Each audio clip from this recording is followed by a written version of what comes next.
So welcome Agnete to Metalarium Pages. It's a great pleasure to talk with you about Mother Mortem, this new album, All Eyes New Heart, and obviously more things related to the metal world. So we started by asking when a common question in all interviews. Why the band delayed 6 years to release a new album? Well, I think very often I think the real answer is, life happens. Obviously, we're not a band that lives off of our music only, so there's always jobs and income to try to. We have to have a roof over our heads. But this time around, there was also a lot of personal stuff happening for a lot of band members, Okay. as well as obviously the pandemic. Yes. You know? Mhm. So we finished recording the album quite some time ago as well. But during the mixing process, there was a whole lot of personal stuff happening in several of our lives, also with my dad dying this spring.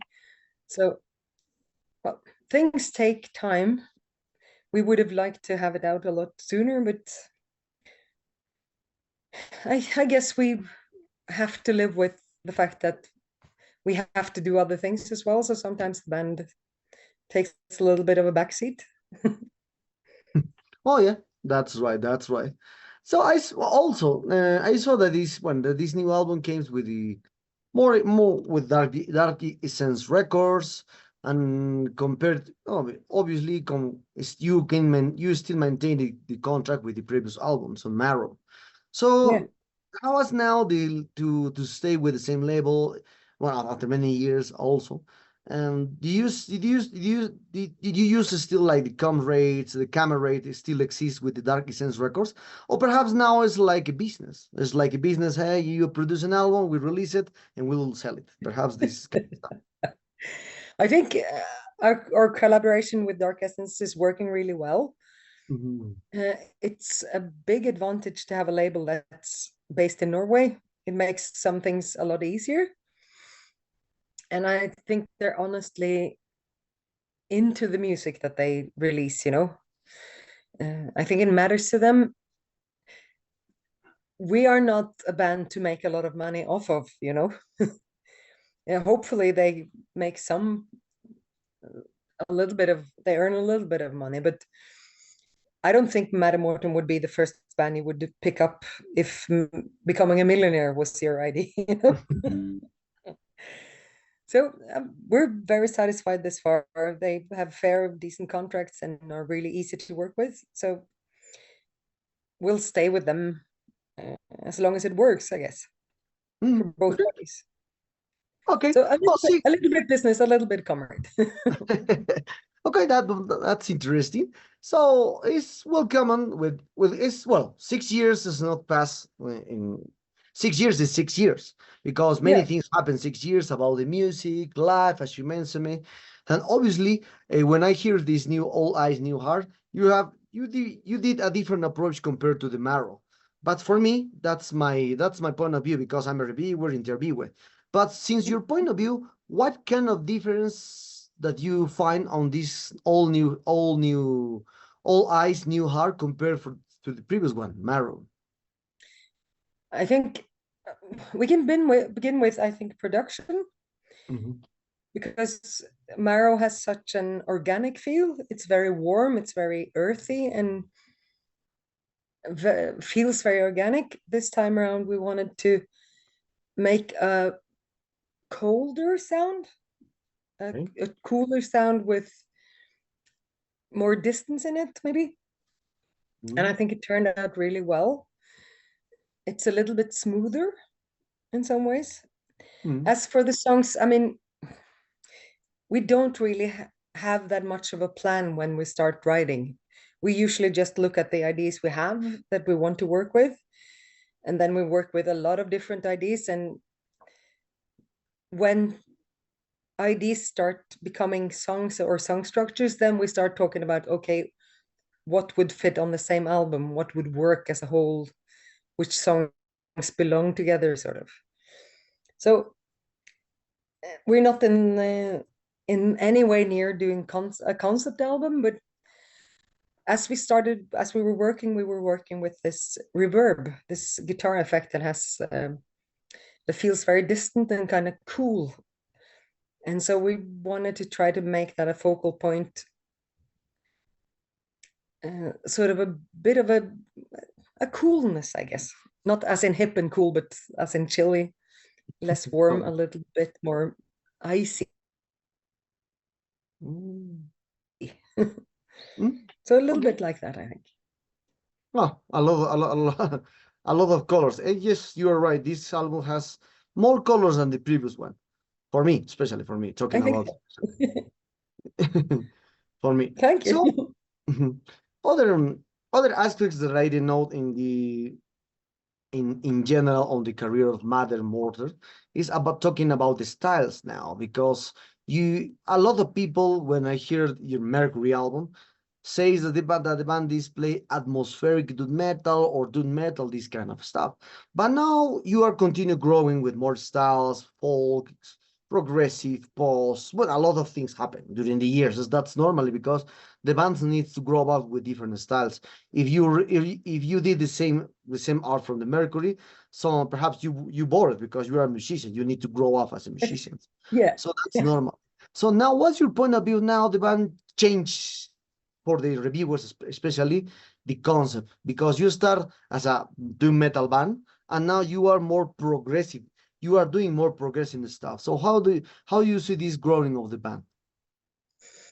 Well, I think what you're saying is basically what happens, we never had, our goal was always just to like do music that we find interesting and do something that we like ourselves.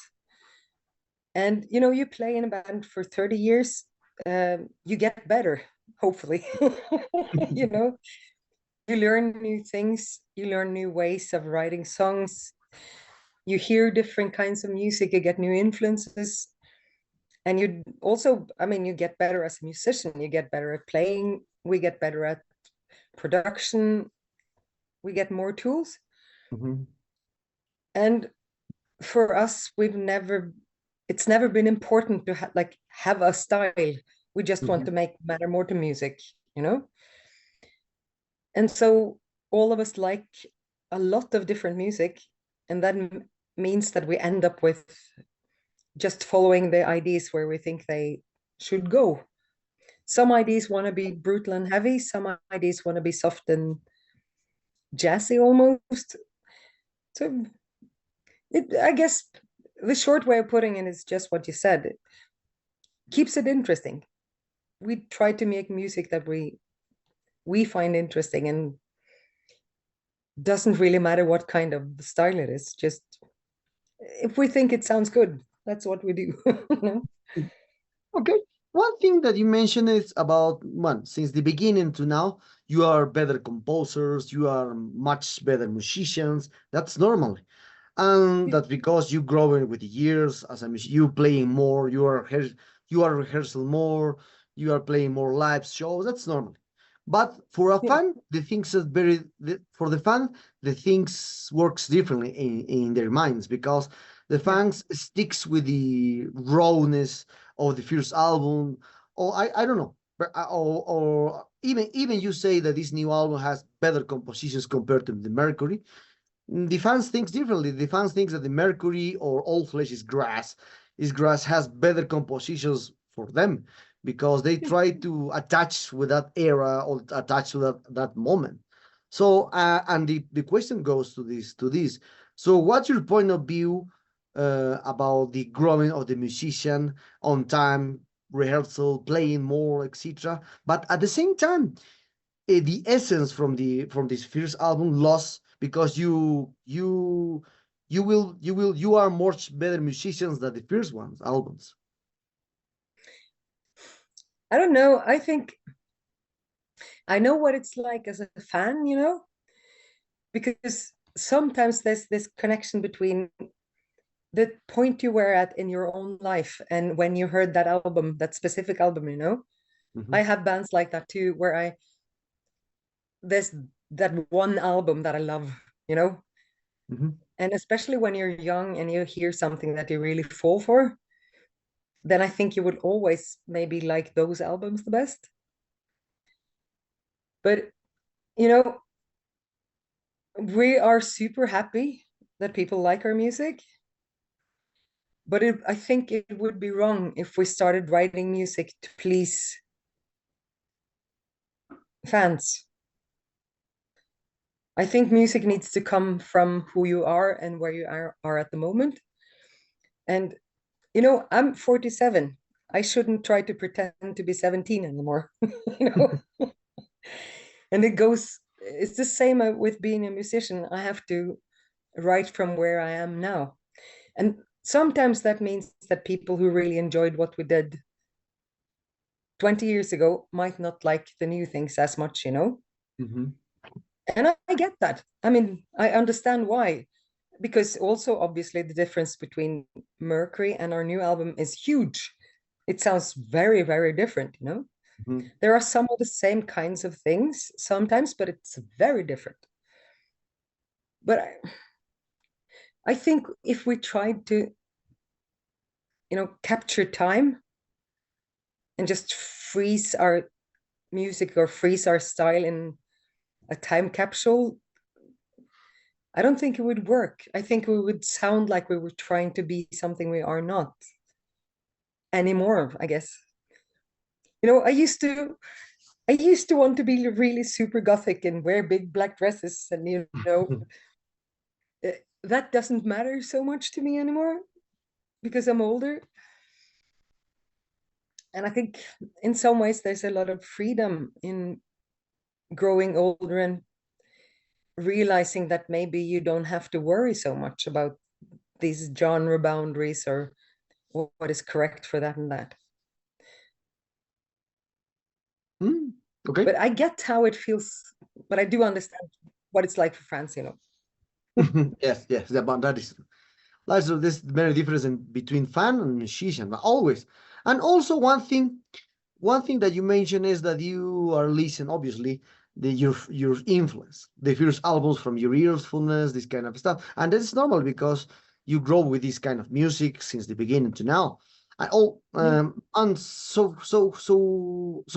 with these questions goes to the did you or perhaps do you have time to hear new bands to hear new albums for the new bands? Because usually a person like me, and because you mentioned that you have 47, I'm 44, so Mm. we usually stick with the past what I would hear at that time. But and sometimes, well, as a reviewer and interviewer, I need to hear more music because that's the way that works the website. Hear new Yeah. music, hear new. But for you that are a musician, do you stick just hearing the music of the past, or perhaps you are mixing with the new bands and new albums? I have to say, I always feel a little bit guilty because I'm a little bit lazy about checking out new bands. I feel like I should be a lot better at, you know, going out looking for new music. But I'm fortunate I have friends who will play me new music, so they actually help me discover new things. If we are in a writing period with Matter, I don't listen to a lot of music at all because I have such a lot of music in my head and I just want to keep silence around me. But I've been better the last few years. I'm trying more actively to actually catch up with a little bit at least. But I constantly feel guilty about not checking out all the great because there's such a lot of great things coming out, right? Also, obviously, crap as well, but there's always new interesting music coming out, and I should be listening, but sometimes I'm too lazy. I'm trying to get a little bit more into the whole progressive scene a little bit because there's been so many interesting bands coming out. But I often also listen to, you know, completely different music. Sometimes when you get home, you're tired, you want to hear something mellow, something soft. So sometimes you just want to listen to pop from the 80s. You know? And sometimes you want to hear black metal, you know, Yeah. depends a bit on the mood as well. But I Okay. depend a lot on my friends for that. Okay. Well, great to know. So we are very close to this interview, Agnete. And for this aspect, what kinds of plans do you have for this All Eyes New Heart? Perhaps you will embark tours, perhaps you will come to Latin America, Asia, who knows? Or perhaps you will do more videos to promote this new album, who knows? What kind of plans do you have for this new album? Well, the first things we're doing a release party here in Oslo and then the Inferno Festival. Mm. And the other thing we have actually that is announced is that we're doing Prog Power in Europe in October. As for other touring, I'm not sure. The costs of touring are rising, and we are looking more into doing like one or two like weekend gigs in a country. We're really hoping to be able to do, for instance, Portugal. Soon we have some bands that we collaborate with. It would be a dream to be doing Latin America again. I mean, we've just been to Mexico once and we've never really toured Mm. there, so that would be awesome. But it depends a little bit, you know. By now we have a drummer and a bassist who have small children, so it's more difficult for them to get away for longer periods of time. We have been talking with Patrick, who directed the Towers video, about doing more videos. So I guess we're going to try to get the release done and then see if we can put out some more videos because it's so fun to work with as well. But very much of the place, we'll see what happens, what options we have. We'd like to tour if we can find a way to be able to pay for it. You know, it's very expensive, especially after the pandemic, and we are not really rich. So that's always the trouble. You have to kind of balance what you want to do creatively with if you can actually afford to do it, you know. No, yeah. But hopefully at least being able to do some festivals and some weekend gigs in around Europe. If we can get to the US or to Latin America, we would, but obviously that's a bigger project. So we'll see. Mhm. Okay, okay. Oh, as I mentioned, talking about other kind of aspects, as you can see now, the metal world grew with a lot of different styles. And that's not like the 80s or 90s when you have in the 80s you have hard rock, heavy metal, thrash metal, and the beginnings Yeah. of the death metal at that time. Then all the beginnings of the doom metal at that time in the 80s with Candlemass, Trouble, a lot of bands more. So in the 90s, the explosion of extreme music appears. Death metal, black metal, grindcore, a lot of bands. And now it's very difficult to catch a lot of styles because the bands are using more styles to put their or the label their music. So it's very difficult. In the same point, it's good because the metal is still growing now with this kind of aspect. It's still growing with more bands, festivals, and specialized music for a special people. So, but now with this kind of aspect, the the bands that fill stadiums lost in years because we are still seeing that Iron Maiden, Judas Priest, Saxon, Black Sabbath, or Black Sabbath, no, other bands are still filling stadiums. But these bands are from the 80s, and Yeah. some bands are from the 90s. Some friends compare that from 2000s, no metal bands appear to hang out with the church and fill up stadiums. So now for you, what's gonna happen the next couple of years about the band? There's no bands more fill stadiums, and now with the music so personalized for tastes and colors, it's not like the same. No, I mean, I guess the only thing, at least here in Scandinavia, would be stuff that is more rock than metal, would be like stuff like Volbeat, which Mm. I don't like that so much, but they do like great stadium gigs.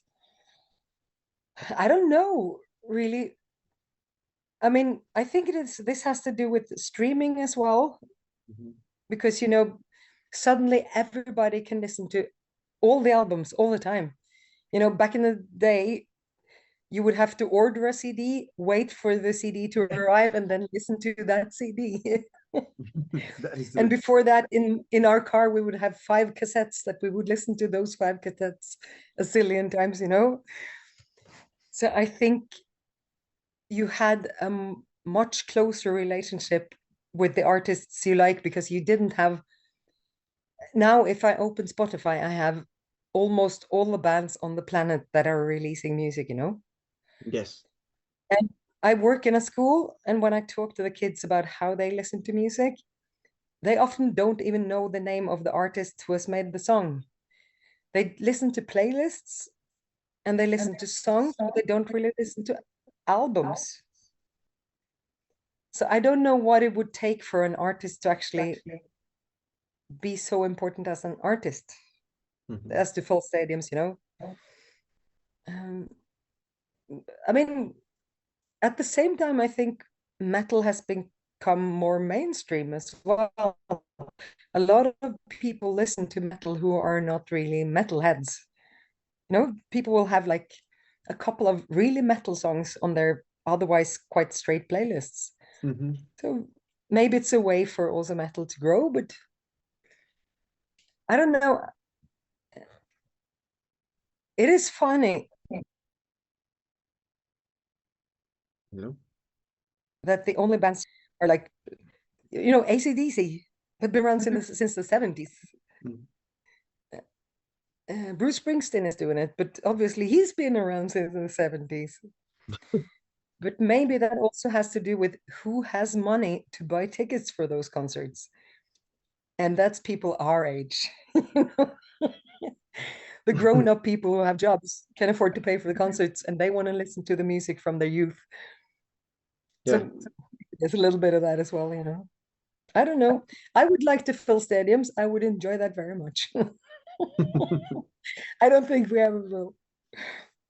Let's one thing now. Well, one of the last questions for this interview. One thing that you mentioned is about now the metal is well more accepted on the public, on the radios and in TVs, etc. Because you can see commercials for black metal, for the pills, for the coal. That's curious. In Yeah. Finland also the metal is well more accepted in Finland. I was there, and so and old people there is listen metal. I don't. It's a weird country in ways. It is a weird country. Uh, so for this kind of aspect, now I remember because in the 80s and the 90s, if you are a metalhead, you are perhaps you are different from the other. You are very far from Yeah. from the people. But now the metal is more accepted. You can see jokes about the black metal, death metal, eccentric styles exist now. As more well accepted. So, what is your opinion about now about the situation of the metal in general? Did you think the metal is still against something? Oh, as right now is now is accepted, and now the metal is no is against nothing because when you try to fight with something, the metal is not like the 80s or 90s. The metal is more accepted for all people. I think that's a really interesting thing, really, because I think one of the things that draws people to, for instance, metal or used to, is that it is subculture. Mhm. It's the different than, I'm different than the rest of you fuckers, you know? And that feeling of, you know, I remember when I was like around 16 and stuff, and if I would go into Oslo to the capital for a day, and I would wear my Metallica t-shirt or something, and I would see somebody else on the street with a metal t-shirt, and it would be like you would almost like, I see you. You're like me, you know, that feeling, recognizing somebody who has the same, belongs to the same group as you. And now it's not like that, you know. Uh, with H&M selling Iron Maiden t-shirts. And I think it's a little bit, like what happened to punk.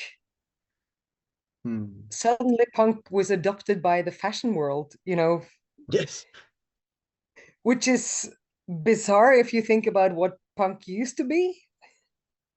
that's true. You know, I don't think the Sex Pistols imagined that they would be on models on a catwalk in Paris. Correct. And it's a little bit the same. It's been funny to see here in Norway as well, because I remember how the newspapers used to write about black metal in 95, you know, dangerous satanic people burning churches. And now it's like Sigurd Wongraven has released a new wine, you Yes, know. yes. So he has a winery and does wine, and suddenly like black metal, high profile black metal names are doing talk shows on TV talking about culture, getting grant money from the government to do interesting projects. So it's, in some ways, it's really good. I mean, it means that metal is being recognized as, for what it is, a very innovative and interesting genre. But I think also that it's a little bit pulling the teeth. Less dangerous, the thing. You cannot shock your grandma anymore, you Yes. know? Yes. Even your grandma is going to be like, oh, so you're wearing corpse paint today. How nice. Correct. That's right. And, you know, there's a little bit of a sense of I think the culture will not be as strong, maybe. You won't get that feeling of seeing another metalhead and thinking, oh, there's somebody else like me. But it gives the music more spaces to go. So I don't know. It's weird, if nothing else. It's kind. I grew up in a little village, and you know, there were four people wearing black. It was me and my brother and our first guitarist and our second guitarist. That was us. Everybody else looked different. We were like the weirdos with the long hair and the black clothes and the making the noisy music. And you don't get that anymore. It's just like I have this kid in school, that one of the kids I teach. He's like discovered metal and is so into like grindcore and everything core. The worse the better, you know, and with the horrible lyrics, you know, everything's decapitation this and mutilation that and Yeah. digging up corpses and you know. Yes. Yes. So he's into that, but he's like hanging out. His best friend listens to Lana Del Rey. So you don't have these clear divides. I think you have this divide between mainstream and subculture, but I think maybe all the subcultures are kind of grouping together. I don't know. I don't have a clear answer, but it is funny to see, you know. Well, yes, you're right. Now it's very different. Now in the 80s, 90s, you talk about the Satan, all people shock about Yeah, the 90s. Now you talk about Satan, it's a religion. That's a curious thing. yeah. It's like I don't know if you've seen. It's been funny to follow sometimes in American politics. The Church of Satan has a Twitter account, which is super funny, you know. Look back 20 years and that would never happen. Yes. So it's And I all, don't and also you mentioned about on the in the 80s, 90s, in the beginning 2000, all people talks about death, yeah, demons on their lyrics. Now most of the people talk about science, science, new discoveries of this of the a lot of things new, especially yeah. science, biological things, archaeological. A lot of things change differently with over the years with the new bands. That's true. I'm really what I'm thinking about a lot is, you know, which I think is an interesting thought. What are you going to do if you're a teenager today and you want to be a rebel? Then You know, what the heck are you going to do? Are you going to start, I don't know, knitting? Maybe you just have to go all, you know, what they call norm core, you know, dress like your dad. What the hell are you going to do? Nothing is taboo anymore, almost. So it's difficult to be against when everything is accepted, you know? yes. That is true. That is true.